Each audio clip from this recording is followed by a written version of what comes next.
Winter arrives early in Boston. Eleanor Griffin gazed at the snow falling outside the window as she huddled against the November cold. The small cafe on Maple Street where she worked was an oddity in this upscale neighborhood. Eleanor wiped the steamed-up window glass, fogged by the espresso machine, thinking she needed to leave early today. Her son Noah would soon be coming home from school. "Eleanor, you can finish up now. You need to get Noah, don't you?" Janet, the owner, smiled kindly.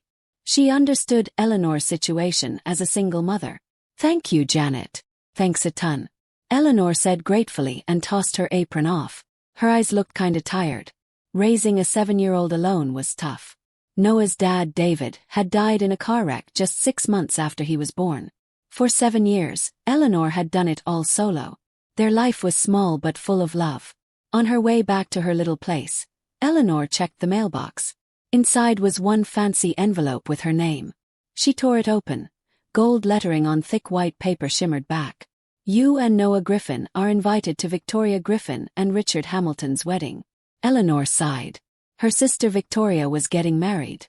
Victoria, with her charm and social skills, was engaged to Richard Hamilton, the father's son. The son of a local real estate tycoon. Eleanor carried the invitation to her apartment, feeling mixed emotions. "Mom!" Noah jumped up from the table where he'd been doing homework and ran to her when she opened the door. His smile instantly eased Eleanor's fatigue. "How was your day? Did you have fun at school?"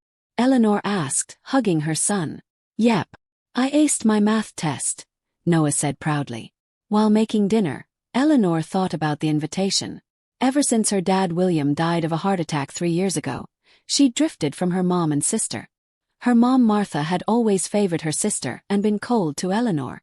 Only her father had supported her, and now he was gone too. Eleanor wasn't sure about going to the wedding. But when Noah spotted the invitation at dinner, everything changed. "Auntie's wedding. I wanna go," Noah said, his eyes shining. To him this was a big deal. Eleanor smiled, though she felt uneasy inside. How would her mom and sister act around her and Noah? Lately they'd been left out at family stuff. That night, after Noah fell asleep, Eleanor curled up on the living room couch and flipped open an old photo album. Staring at pictures of memories with her dad, she quietly cried. William Griffin might have seemed like a stern real estate exec on the outside, but he was always kind to Eleanor and respected her decisions. Since he died, Eleanor felt like her place in the family just disappeared. The next morning she called her sister. "Victoria, thanks for the invite. We'll come," Victoria answered, sounding a little surprised. "Oh, you're coming. That's nice. Mom will be happy too." Eleanor heard the fakeness but kept talking. "Noah is really excited. It's his aunt's wedding after all." "Sure, of course. But can you and your son dress appropriately? Richard's family is all high-class people." Those words hurt Eleanor, but she answered calmly. "Don't worry. We won't embarrass you." After the call, Eleanor looked out at the snowy scene. She made up her mind to go, for Noah and for her late father. On the wedding day, the 5-star Regent Plaza Hotel in downtown Boston was decorated with elegant touches. White roses and golden ribbons lined the entrance to the main hall, while a crimson carpet covered the marble floor. Eleanor and Noah climbed out of the taxi and stepped into the hotel, looking nervous. Eleanor had used her savings to buy a modest navy dress for herself and a simple suit for Noah.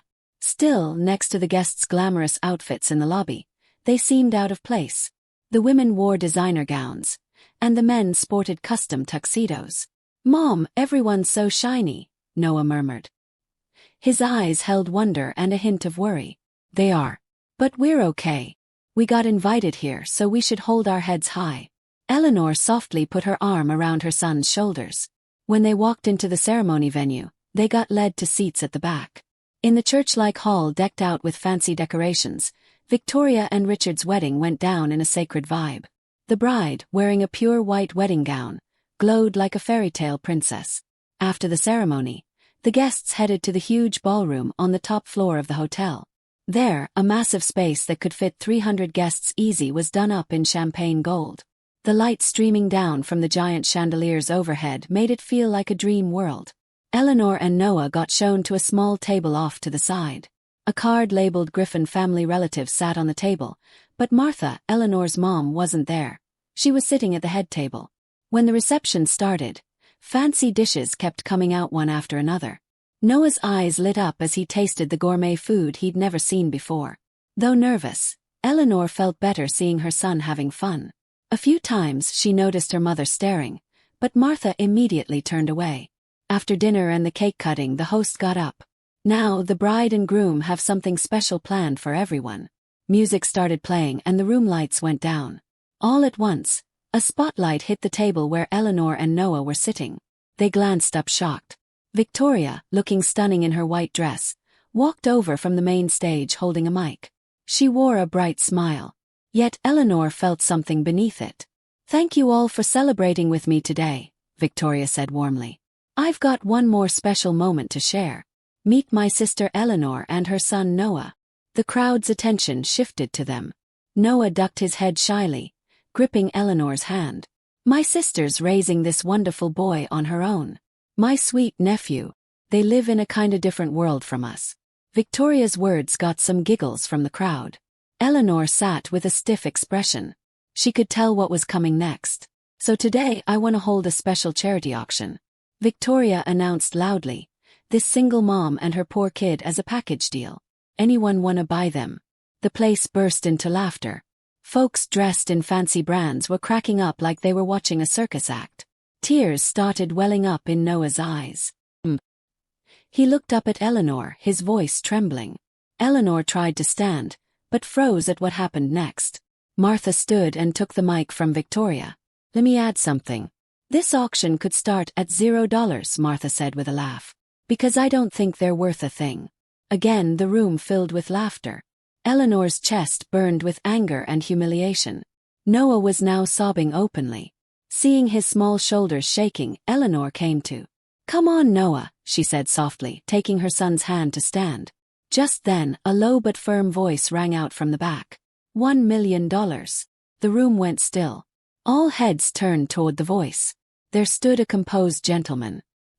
His graying black hair and steady blue eyes radiated quiet authority. "I'll purchase this lady and her son for $1 million, the man stated again. Victoria forced a smile. "Well, aren't we funny?" she said. "This ain't a joke," the man said quietly, stepping into the center of the venue. "I'm James Morrison, William Griffin's lawyer." Eleanor gasped. Her father's lawyer. She hardly knew any of his business associates, but she'd heard that name before. James moved to the center and locked eyes with Eleanor and Noah.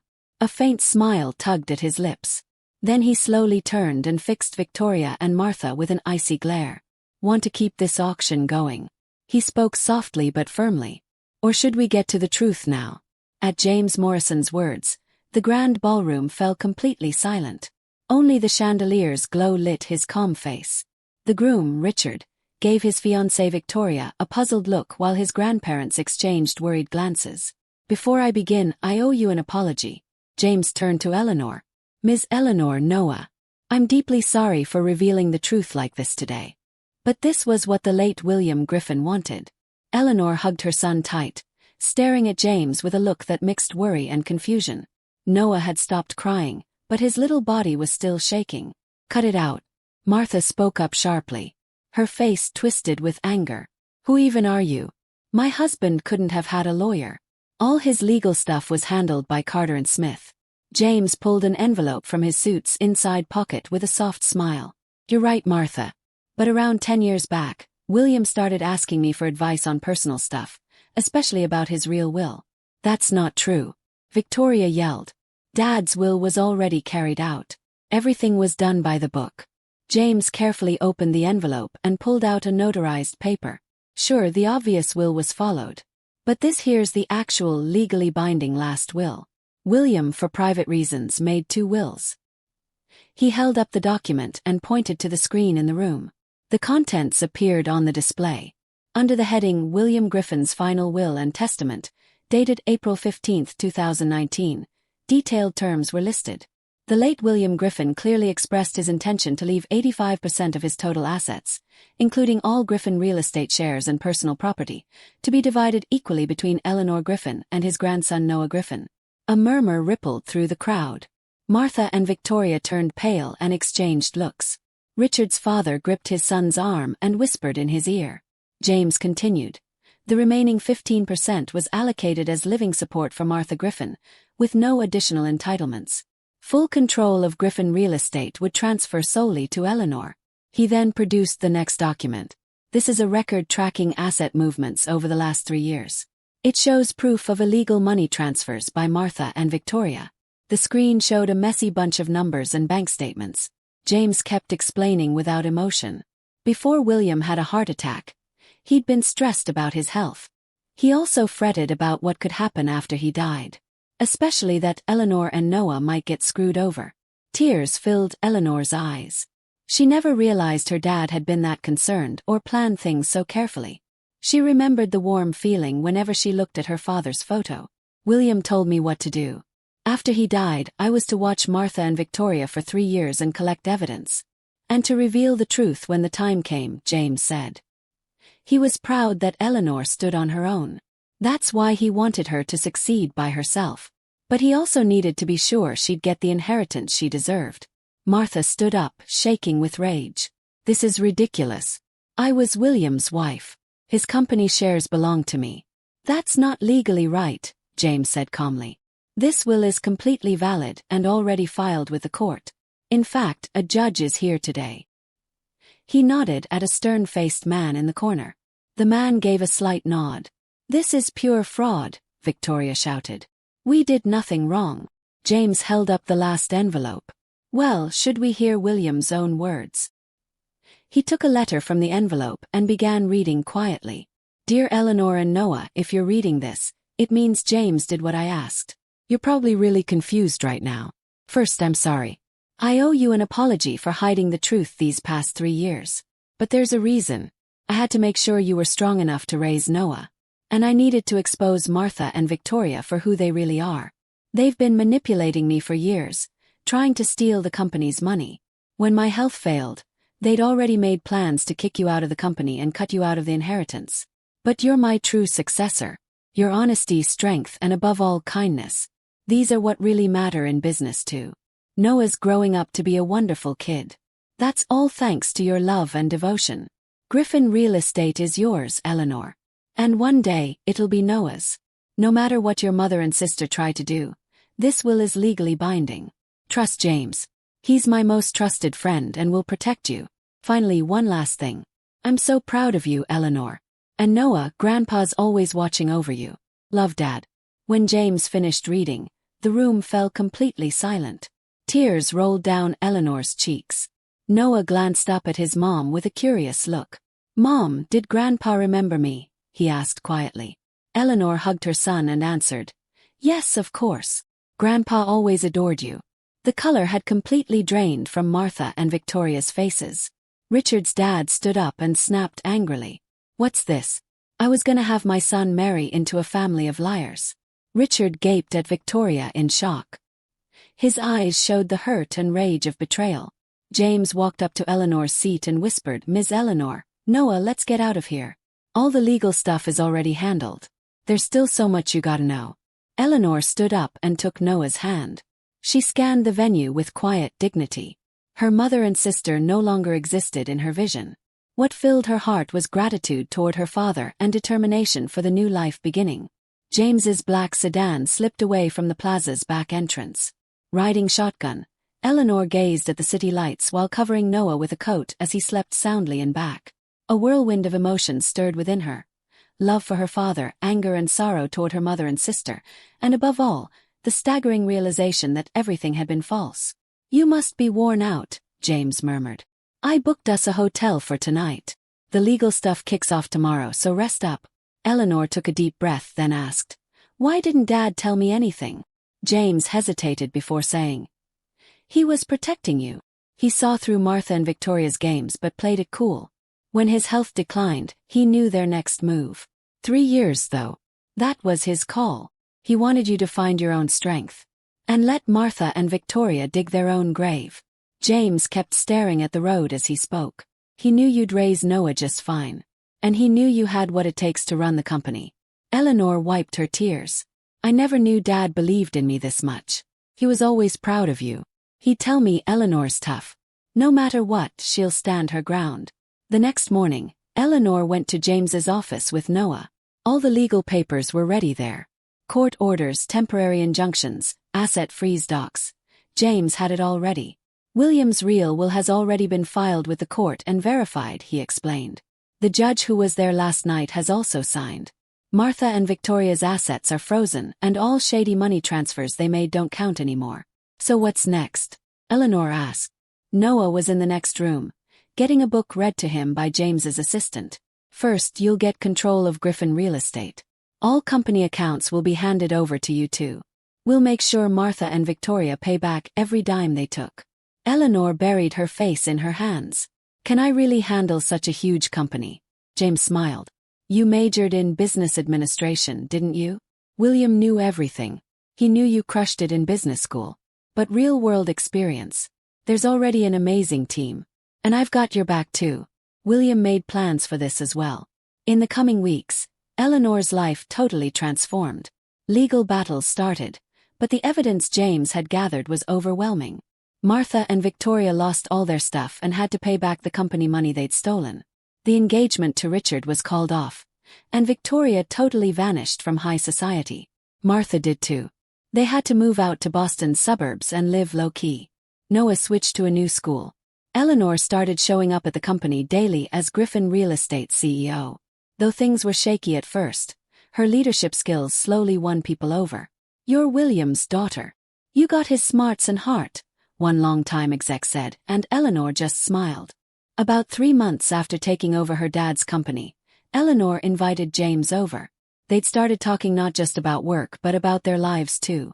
There's still something you're not telling me, right? Eleanor asked while pouring wine. Noah was already asleep. James paused before answering. William first contacted me 10 years ago. Around then, he'd grown suspicious of Martha and Victoria. Dad planned everything to protect me. He wanted to keep you and Noah safe, James added quietly. He had me make one last promise. Look after Eleanor and Noah. Eleanor smiled. You're keeping that promise. From that day on, Eleanor's life became even more fulfilling. She announced a new vision for Griffin Real Estate. It was about environmentally friendly housing and support for single parents. I want to continue my father's will and lead this company in a new direction, she declared at the board meeting. We will become a company that contributes to society ourselves. Her proposal was unanimously approved. Eleanor also started the William Griffin Foundation, which focused on helping single parents. Noah also became a kind of mascot for the foundation and got involved in events. Mom, I want to help people in need too, just like Grandpa, Noah said one day. Eleanor hugged her son and replied, You absolutely can. Her bond with James grew stronger too. He wasn't just a legal advisor anymore. He became a close friend to Eleanor and a big part of Noah's life. James started taking Noah to baseball games on weekends and even hit the Science Museum together. The day Eleanor first walked into her dad's old office, she picked up his photo and whispered to it, Thanks, Dad. I'll do my best. Outside the window, spring sunlight poured over Boston. In a small suburban apartment, Martha Griffin stood by the window, watching the wet street. Her style, once all designer labels, had faded away, replaced by plain clothes. In the living room corner, Victoria tapped at her computer. She worked as a clerk at a local real estate office now. Every connection to the Hamilton family was gone, and her society friends had all vanished. Want a drink, Mom? Victoria looked up and asked. None of her old pride showed anymore. Tea would be nice, Martha sighed in reply. A year had passed. Their lives were completely different now. From a luxurious mansion to a small apartment, from fancy cars to riding the subway. Worst of all, they had to work for a living for the first time. That afternoon, they went to Eleanor's office. A sign on the door said, Griffin Real Estate, President Eleanor Griffin. Sorry for the wait, the assistant told them. Go right in. When they entered, Eleanor was sitting at her desk. The timid cafe worker had become a self-assured executive. From the window you could see the whole Boston skyline. Mom Victoria, Eleanor got up to say hello. There was no anger in her manner, just quiet pride. It's been so long, Eleanor, Martha said. Her voice shook. I needed to see you. Have a seat, Eleanor pointed to the couch. As Martha and Victoria sat, Eleanor took the chair across from them. We're here to say sorry, Victoria murmured. We treated you and Noah awfully. What happened at the wedding and Dad's inheritance? That's in the past, Eleanor said. What matters is what we do now. What do you mean? Martha asked anxiously. Eleanor took out some papers. This is a new plan I've made. It guarantees rent and living expenses. I'll honor the 15% share Dad left for you, Mom. Martha and Victoria looked at the papers in surprise. Why?